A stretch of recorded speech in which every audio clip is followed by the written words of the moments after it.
अण्णा style dosa तर नाही बनला, पण पोट आणि मन खुश करेल असं नक्की बनलं। चला तर आजचा मेन्यू होता डोसा, चटणी आणि सांबार। तर इथे मी चटणीची तयारी करून घेते। तर आपलं ओलं खोबरं, लसूण, कोथिंबीर, भाजलेली चण्याची डाळ आणि हिरवी मिरचीची पेस्ट करून घ्यायची आणि त्याला बेसिक आपली मोहरी जिऱ्याची फोडणी द्यायची आणि एक उकळी आणून द्यायची। आपल्याला जेवढी कन्सिस्टन्सी हवी त्यानुसार चवीनुसार यामध्ये मीठ टाकून घ्या आणि चटणीला चांगल्या प्रमाणे शिजू द्या। चला तर आता सांबार बनवून घ्या। तर इथे मी तुरीची डाळ, थोडीशी मुगाची डाळ, त्याच्यामध्ये भोपळा, टोमॅटो आणि हळद आणि मीठ टाकून शिजवून घेतलं होतं। त्याला थोडंसं स्मॅश करून घेतल्यानंतर आपण जिरं, मोहरी, कढीपत्त्याची फोडणी द्यायची। त्यानंतर मी ह्याच्यामध्ये ओला लसणाची फोडणी देते। तुम्ही कांद्याची फोडणी देऊ शकता। याला चांगलं भाजून घेतल्यानंतर याच्यामध्ये आपले मसाले ॲड करायचे। तर इथे मी हळद, थोडासा गरम मसाला, सांबार मसाला, लाल तिखट, मीठ आणि थोडीशी धने पावडर टाकून घेतलं आणि नंतर त्याला चांगल्या प्रमाणे मिक्स केलं। फोडणी चांगली भाजल्यानंतर त्याच्यामध्ये आपण जे डाळीचं मिश्रण तयार केलं होतं ते टाकून घ्यायचं आहे आणि तुम्हाला जेवढी कन्सिस्टन्सी हवी तेवढी तुम्ही पाणी ॲड करू शकता।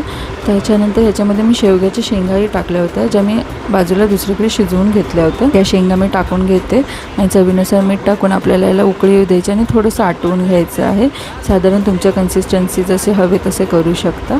तर बघा आपलं सांबारही तयार आहे आणि एकीकडे आपली चटणीही तयार झाली होती। तर आता आपल्याला डोशाचं प्रिपरेशन करायचं आहे। तर इथे मी तवा तापवून घेतला होता, त्याच्यावर मी थोडंसं पाणी टाकून त्याला कूल डाऊन करते। त्याच्यानंतर आपल्याला याला तेल लावून घ्यायचं आहे। इथे मी रेडीमेड बॅटर यूज केलं होतं, तर हे बॅटर टाकून आपण याचा डोसा बनवून घ्यायचा आहे। हां, अगदी परफेक्ट तर नाही बनला आहे, पण ठीक आहे, खाण्याजोगा तर नक्कीच बनला होता।